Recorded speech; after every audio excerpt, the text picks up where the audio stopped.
warga Indramayu tersebut mengatakan bahwa ini adalah bagian daripada korban siapa? Kekalahan telak Nina Agustina dengan Luki Hakim di Pilkada Indramayu. Ada 3 hal penyebabnya. Ini penjelasan dari Kang Yahya tentang penyebabnya. Salah satunya karena karakter Ibu Nina sendiri, terutama perlakuan terhadap warganya. Teman-teman semuanya tanpa terkecuali dan dilindungi oleh Allah Subhanahu wa taala.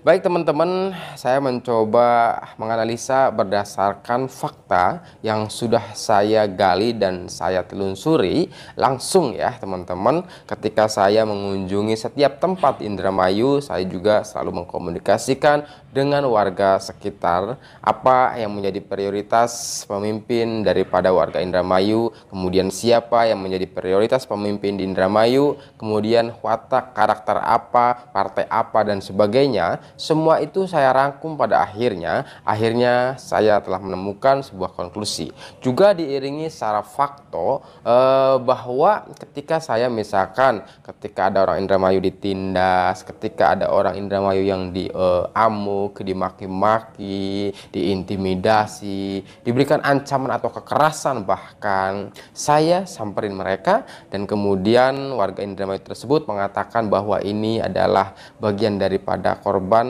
siapa? Korban daripada petahana itu sendiri. Baik teman-teman, bahwa ada beberapa faktor sebenarnya akhirnya kalau kita kaitkan dengan pemilu kada Kabupaten Indramayu. Sebagian persepsi bilang bahwa Ibu Nina Agustina itu kan petahana. Ketika petahana itu diimage-kan sangat kuat lah ya. Baik itu kuat daripada sistem kepartaiannya, kuat daripada sistem satgasnya ya enggak, sistem yang bergerak ke bawahnya, kemudian bahkan keuangannya, kira-kira begitu. Ini image petahana yang kemudian dikategorisasi sebagai calon kuat. Lalu yang kedua, bahwa ada beberapa calon yang lain, misalkan nomor 3 itu Ibu Nina yang enggak petahana, yang kedua adalah Bapak Luki, kemudian yang nomor 1 itu adalah Bapak Bambang, dan bahkan dari Golkar sendiri.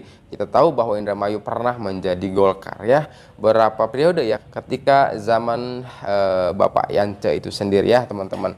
Nah, dari beberapa calon itu, dan kita bandingkan dengan konsepsi atau image petahana itu kan sebenarnya mestinya kalah jauh. Mereka itu nomor 1, nomor 2 itu kalah jauh dengan petahana Ibu Nina nomor 3. Nah mestinya Ibu Nina itu menang telak ya, atau minimalnya adalah menang sajalah kira-kira, atau bahkan sekali putaran, kira-kira begitu. Nah justru Indramayu ini akhirnya sebaliknya, Ibu Nina kalah telak, tetapi nomor 2 Pak Luki Hakim itu menang telak 68%. Coba bayangkan. Pak Bambang nomor 1 hanya 5%, jauh lah ya. Kita bandingkan antara nomor 2 dan 3, jauh. Pak Luki Hakim 68%, Ibu Nina 20 lebih persen saja, kira-kira begitu. Ada hal-hal yang sangat signifikan sebenarnya ketika tadi image yang pertama bahwa mestinya menang, ya enggak, petahana ini mestinya menang, kuat dari banyak aspek, kira-kira sisi finansial, keuangan tadi, kemudian sistem yang sudah menjamur, mengakar dan sebagainya, kepartaian dan sebagainya. Nah dari situ kenapa pada akhirnya kalah, kira-kira begitu. 3 hal sebenarnya, atau 3 faktor yang menyebabkan bahwa nomor 3 Ibu Nina Agustina ini mengalami kekalahan secara telak dan dimenangkan oleh Hakim Luki Hakim secara mutlak. Yang pertama, kita mencoba masuk daripada sisi karakter atau watak terlebih dahulu ya teman-teman.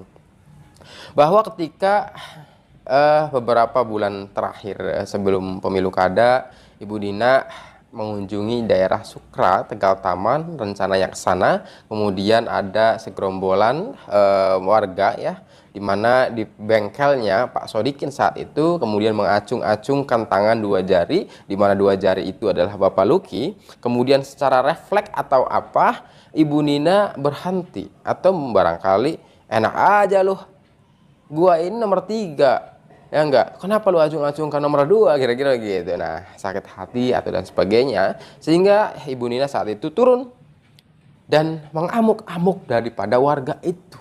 Yang diamuk itu warganya ternyata sebagian besar adalah kakek, aki-aki semuanya. Dan bahkan di situ ajudan-ajudan ibu Ninanya juga dengan kekerasan yang ada. Misalkan ada salah seorang warga yang saya wawancarai dan kontennya sebelum-sebelumnya, ya banyak juga telah wawancarai, bahwa Pak Bapak aki-aki ini gini. Kemudian sininya tarik-tarik bajunya, akhirnya pada sobek itu kaos. Dan bahkan ketika ada sebuah ucapan Ibu Nina, bawa semua ke Polres, aki-aki itu lari ngumpet di belakang kandang kambing, guys. Ini adalah pengakuannya ya, yang setelah saya wawancarai kepada korban tersebut. Nah, artinya kejadian itu teman-teman, sudah warga Indramayu loh ya, warga itu diamuk, dimaki-maki, kemudian diberikan kekerasan, ya kan, intimidasi, ancaman, dan lengkap paketnya. Justru kemudian warga Indramayu ini dituduh, yang kami tahu ya, dituduhnya apa teman-teman, dan ini juga tidak terbukti pada akhirnya di Bawaslu. Misalkan hasilnya tidak terbukti. Pertama, misalkan penghalangan jalan ketika misalkan Ibu Nina petahana ini berangkat ke arah Tegal Taman, akhirnya katanya dihadang. Kemudian penggebrakan mobil kayak gini kan, ya kan. Kemudian minum-minuman keras dari siang sampai sore dan sebagainya. Ini kan tuduhan. Walaupun ini juga tuduhan tidak terbukti di Bawaslu ketika dilaporkan oleh pihak 03 itu. Tidak terbukti bahwa warga ini ada pelanggaran terkait penyalahgunaan lah ya dan sebagainya, undang-undang pemilu dan sebagainya. Tidak terbukti. Artinya dengan ini kemudian terlihat oleh warga secara keseluruhan, karena ini kemudian viral kasus ini, terlihat secara langsung dan tidak langsung oleh warga secara keseluruhan itu bahwa oh ternyata karakter watak daripada incumbent petahana Ibu Nina keras. Misalkan ada image yang mengatakan itu.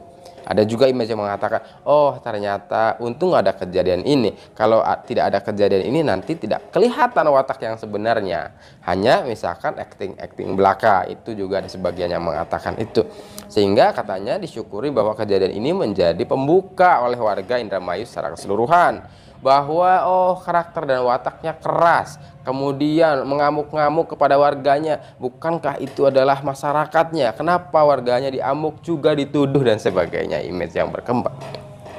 Dan kasus ini viral ya, di Indramayu sendiri khususnya itu viral, bahkan nasional lah ya teman-teman.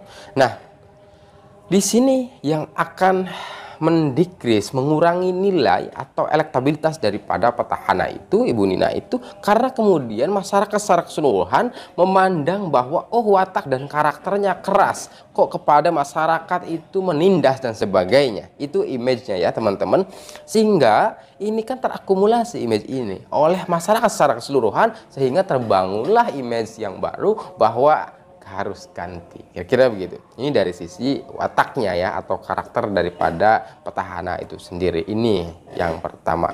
Yang kedua juga bahwa ada sebuah sistem ya dalam ranah suksesi suara atau DPT pemilu kada itu. Yang pertama suksesi dari kepartaian, kedua suksesi daripada satgasusnya, yaitu yang turun ke lapangan itu ya, atau panitianya ya yang kita sebut umumnya itu. Nah, justru dari sisi kepartaian sebenarnya Ibu Nina tidak atau jarang sekali menggembor-gemborkan bahwa dirinya adalah partai PDI. Saya jarang sekali mendengar itu. Ibu Nina sudah bagus dari sistem kepartaian ini sebenarnya.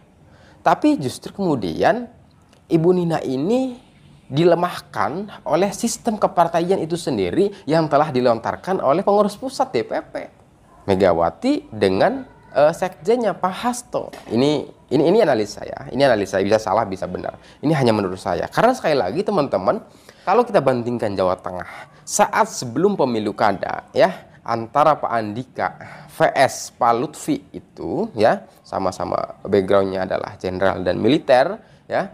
Itu 1 bulan sebelum hak pilkada bahwa Pak Lutfi itu kalah 10%. Kalah 10%. Tetapi kemudian di-endorse lah oleh Jokowi. Saat itu kita tahu bahwa Jokowi hampir 70% seluruh rakyat Indonesia masih memilihnya, masih simpati kepadanya. Lalu akhirnya di-endorse oleh Jokowi.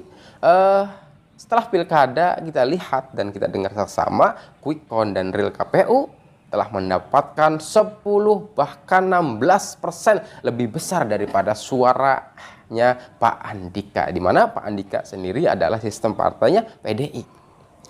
Kenapa itu terjadi? Justru bagus Ibu Nina itu tidak menggemborkan atau deklarasikan membaik-baikkan partainya, tetapi dilemahkan oleh pimpinan pusatnya.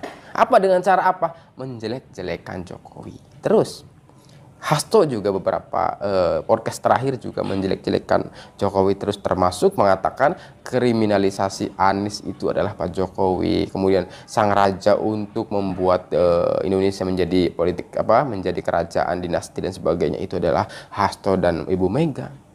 Pengalaman yang ada ketika dulu presiden, 1 bulan sebelumnya saya kan juga aktivis di lembaga survei.